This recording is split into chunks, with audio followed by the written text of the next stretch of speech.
Welcome to our first episode of Eivan Talks. Today we are here with a special guest, Shayan. He's been in the market for almost 7 years. And today we'd be talking about, is Dubai still safe to invest? Thank you for having me, Reza. You've been in the market for quite a while as well. Don't give me all the credit, you know. Okay, so let's just jump into it, I guess. Yeah, is it still safe to invest right now in terms of the returns, in terms of safety, altogether? I think, and this is something I'm sure you'll agree with, safe is the wrong word, right?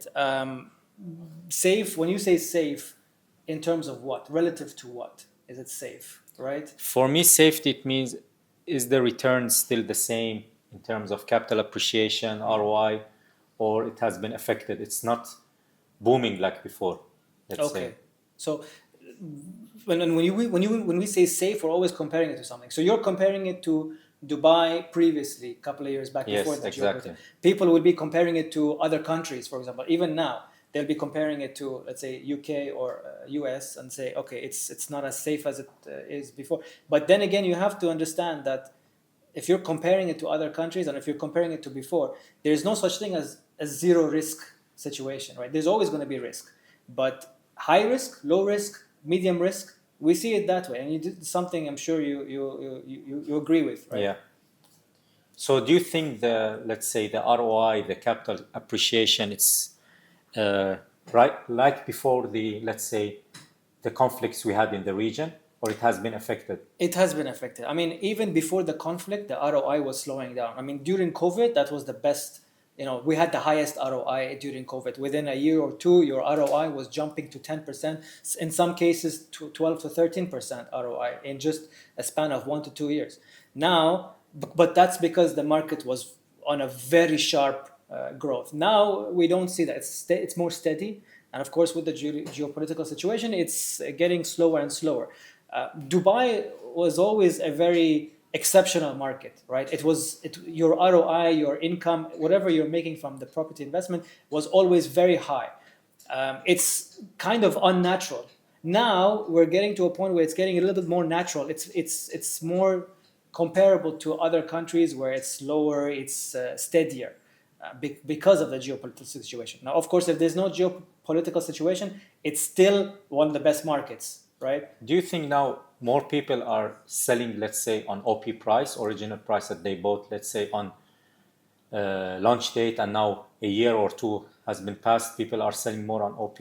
Okay, that's a very good question, and it's a very complicated. It will branch out. So first of all, the people who are selling, there are different types. There are, first of all, people who need to sell, not because they are panicking. It's because they have a business and they need to liquidate to be able to put this money in the business to make sure it survives, right? Exactly. They're prioritizing their business. And then you have other people who are unlucky. They're dealing with agents, shawarma agents, who are pressuring the owner to sell because they want to make money, right? And no more agents are doing cold calls, so the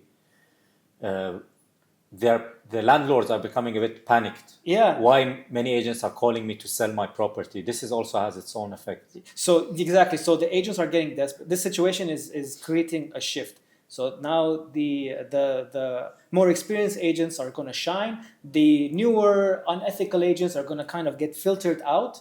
And then these agents who are just trying to survive and not get filtered out are trying to panic sell the owners and say you should sell now and you should sell at a lower price.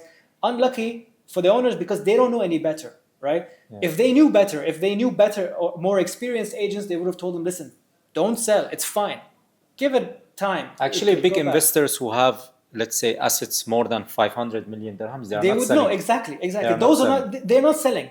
And those are the owners who say, no, I'll wait, right? And then whereas the new owners who after COVID they bought, they don't know any better. They're just selling because the agent told them you need to sell because the agent wants to make money. So it's a tough situation, right? Exactly. And it's also a good opportunity for those who felt they're left behind to jump in to buy at OP price.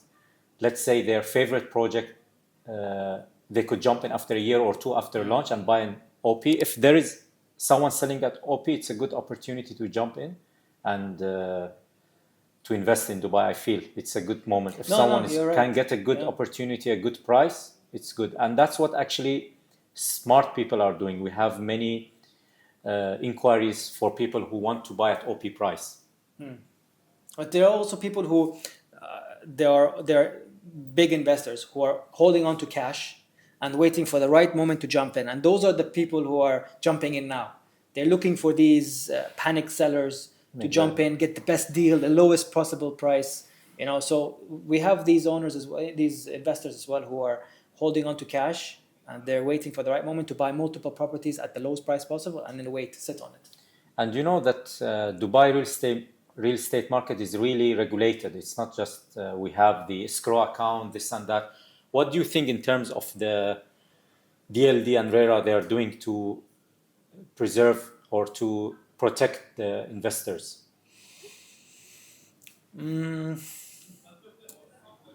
That's a tough question. I don't think they're doing anything aside from what they're already doing, what they've been previously doing. Obviously, they're regulating the supply, which is the most important thing. Yes, They've been doing this. There is much less launches going on right now. Yeah, there's less launches because, of course, no matter how much we say Dubai is a great market, it will be affected by the geopolitical situation. There's no country that's free from. Every single country in the world is being affected in some way or the other. And of course, Dubai is no exception. However, Dubai is being affected less compared to others. It's they're handling it much better than others. So they are controlling the supply. And I think what we've noticed is even the prices are not increasing, but they're not decreasing. This is the most important thing. Because if the price was decreasing, your people who invested earlier, they are making a loss. So they're keeping the prices the same to protect the previous investors. And this is something you were telling me actually about just a few days ago, something you heard, that the MR's prices, for example, they're still increasing it a little bit. Yes, they're not decreasing it. And people were expecting the prices to go down, but they're looking at the prices. No, it's increasing. Exactly. The most important thing that the DLD is doing, they're granting less escrow accounts for new projects to be launched. That's really smart. They're giving more flexibility for that. Some developers have delayed the launch of the project. And do you think any other alternative, any other country or city is coming up challenging Dubai at this moment? Singapore, I think Singapore would be one of them. Yeah, because I'm hearing a lot. People are branching out because of the geopolitical situation. What people are doing is they're looking at alternatives, and Singapore seems to be one of the bigger competitors. And then you can also say UK, but Dubai is still. People are still leaning more towards Dubai. They might be considering these other countries. They might, for example, if he wants to buy 3-4 properties, he'll buy one in UK, he'll buy one in Singapore, but then he'll buy 3 in Dubai. So there's a slight, lean. There is many other cities or countries, but they can never, I think, in my opinion, compete. We have Georgia, we have Egypt is doing well for Arab buyers. Yeah. I think it's a good alternative for the Arab buyers. There is other cities, but I don't think any other city would perform as good as Dubai. Yeah, no, that's true. In terms of the ROI, the golden visa, there is many advantages to. So that's another thing. Dubai is the country that will always have this kind of how do you say this? This kind of pull, because people have been talking about this for years now. I'm not going to even mention it. Yeah, tax-free, we all know that. It's very investor-friendly. It's very, very investor-friendly. So that's the reason why people are buying. And as you mentioned, the whole visa, they're just adding more and more on top of it. They recently removed the restriction of the 750,000. The threshold, So that's... And joint buyers, the limit is 400,000 per investor. Yeah. Yeah, everything in Dubai is, let's say, paperless. Everything is so fast. You want to establish your own company within few hours. You want to get your golden visa. It can be in 4 or 5 days, even depending on how busy they are. So things in Dubai is moving very fast. everyone speaks English. There is no barrier. There is nothing stopping you from investing in Dubai. Everything is so smooth and fast. I think we'll have the market back on track very soon. We have maybe less volume right now, but that's also very healthy for the market. What do you think in terms of the prices? Do we have any inflation? The prices will increase due to inflation or the building materials being more expensive? Yeah, so I think the materials are getting more expensive because of the whole, transport is more expensive now to transport the materials. I think what's going to happen is the developers will absorb some of that cost to a certain point, as to try to keep the prices as relative as possible, because at the end of the day they need to sell. Exactly. Right? And if they increase the prices along with what's happening, they will try to reduce their profit margins to keep the market healthy, right? And then keep selling and hopefully keep the prices as affordable as possible, because it's still relatively affordable to other areas, other countries like Europe, for example. So I hope it continues, but only time will tell how far this will Exactly, go. because also if the building materials are more expensive, developers decide to increase the prices. Also, I think the ROI will not keep up with the inflation, so it will have some kind of, maybe the ROI will drop or some. So these things that developers try to avoid, as you said, they will try to absorb a bit of this price increase in the building materials. And I also think that the developers who have longer delivery date, they will be less affected. What do you think about this? Some developers are very aggressive with the payment plan and delivery date. I think because we had few months of war, we had no import, export. So I think these developers will be affected more during this situation, the conflicts. Yeah, we've already seen a couple of projects delayed. I'm not going to give any names, but there's like a couple of projects from pretty good developers too, delayed for a year because of the whole geopolitics. Now, some of the developers will say 1 year delay. It might be just 9 months or 6 months delay, but they want to just cover themselves in case there's any further delay. Some of the developers have this smart technique where they will tell you the handover is 4 years away, but they know that there's a potential for them to deliver it within 3 years, right? If we noticed, Amar's, they used to do 3 years. Now they've increased it to 3.5 to 4 years. So they're just trying to compensate for that. And generally speaking, it's always a good technique, because then you have a buffer. Exactly, just in case of in these situations. So that will definitely affect. Some developers will be affected more than others. For example, some developers have their own in-house materials. For example, Shoba, for example, they have their own aluminium company, glass company. So they will be affected less than other developers who are relying purely on the materials that are coming from export. So depends on the project and development. Do you think any nationality is buying more during this situation? Like, do you think we have some new countries, new buyers shifting in the buyer's nationality? Indians will always be number one. Indians, this is, something we've seen even during the Russia-Ukraine war. For a time period, the Russians and Ukrainians were number one, and then followed by Indians and the other countries. But Indians were always 1 or 2 or 3, and they always stayed. Especially in secondary market, I think they're performing. They're highest. Hunting. Yes, they're hunting. Exactly. We have also, I think, Arab nationalities still buying in good volume. Yeah, you said Egyptians are one of the still. Yeah. Yes, we have Iraqis, Egyptians. They're still performing well. And what do you think about Europeans and US nationals? UK are in the top 5 still.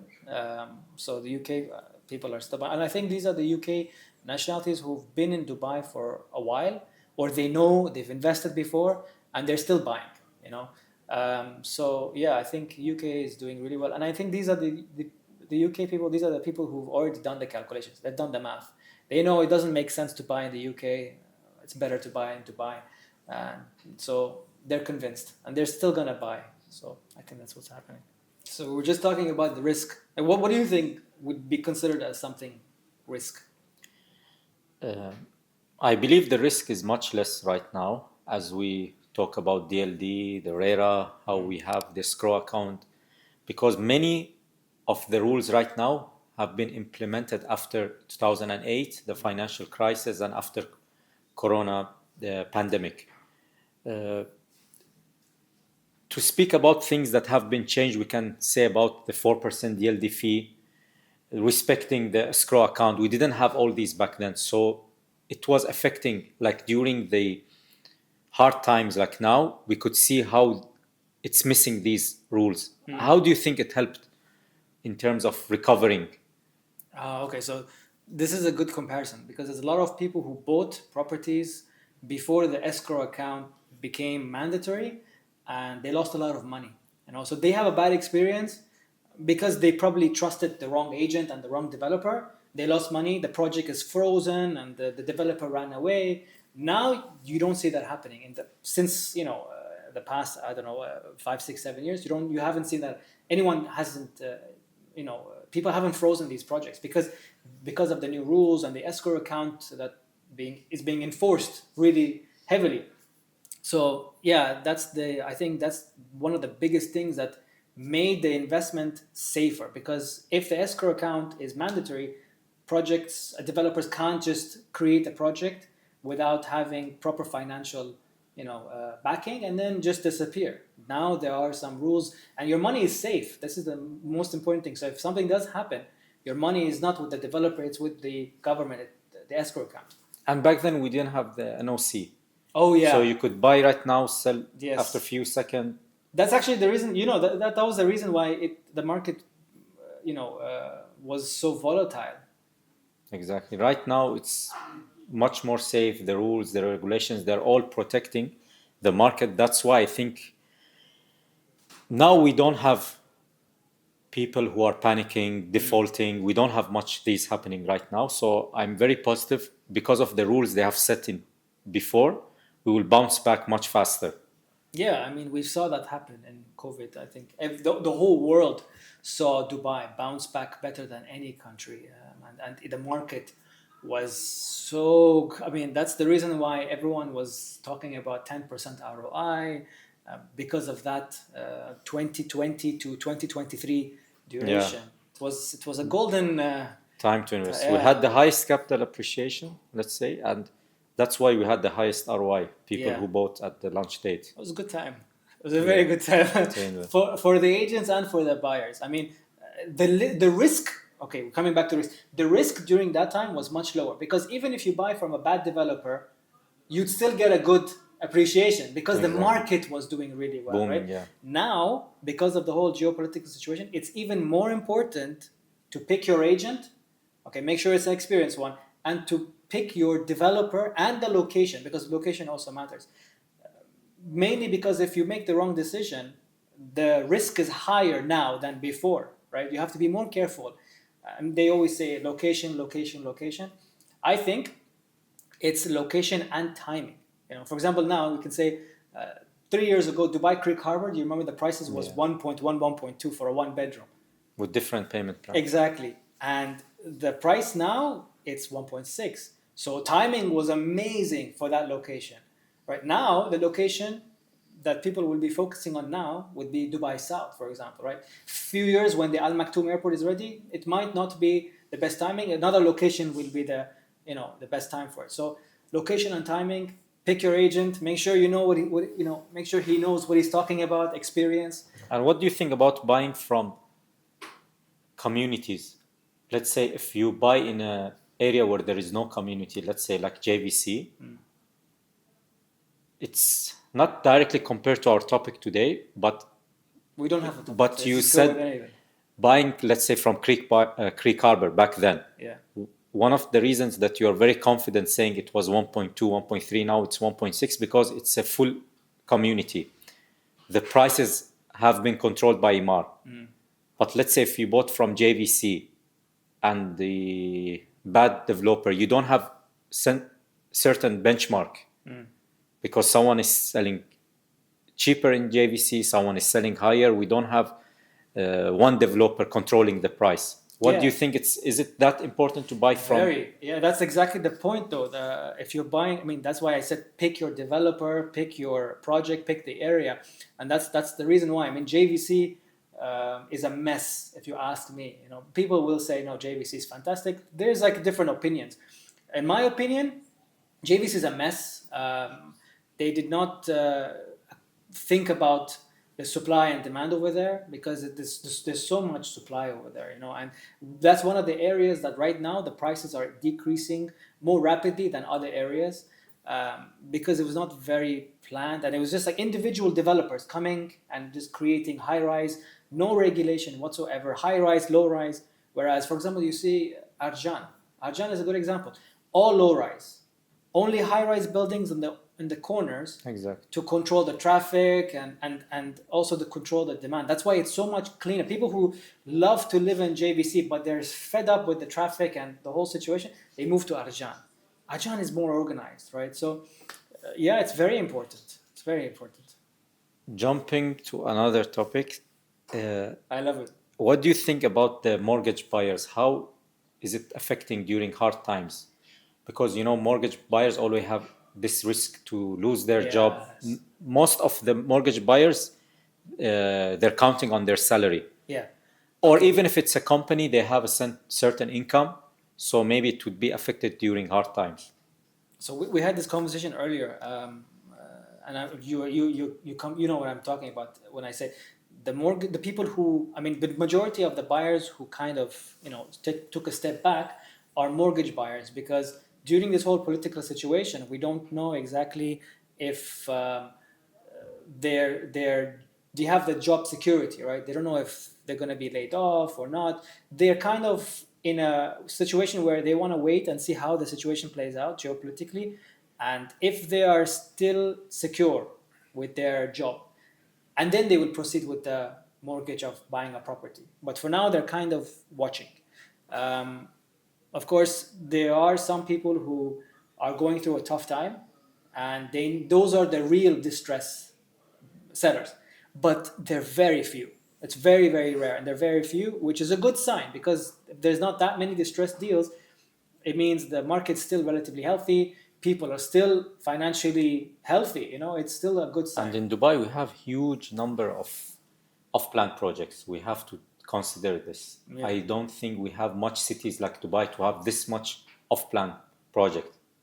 So still, I think they are performing very well with all these number of projects. But that's because being the off-plan. population is still increasing, right? Exactly. So, I mean, again, land, like you said, land department is regulating it. They wouldn't just increase all the supply if the population. I mean, obviously, the population is going to be increasing slower now than before, but it's still going to increase. Speaking Have you of noticed it?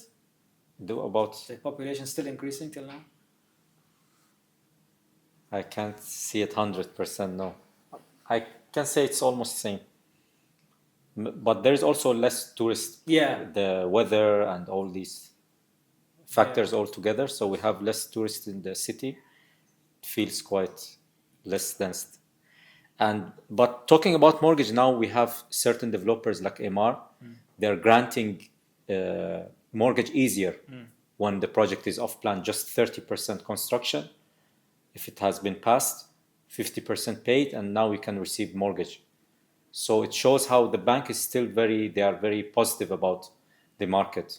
Not only it's the buyers or the sellers, it's just also the government, the bank, and all together. Yeah, now they're working in sync. I mean, it's very specific. Certain developers you're only able to get that mortgage on certain developers. So these are the trusted developers that are, there's a confidence with them. So again, it's a good way to see which developer is worth making the decision on and which one's not. There are still some developers that are good. They're probably in the process of being added to those mortgage lists.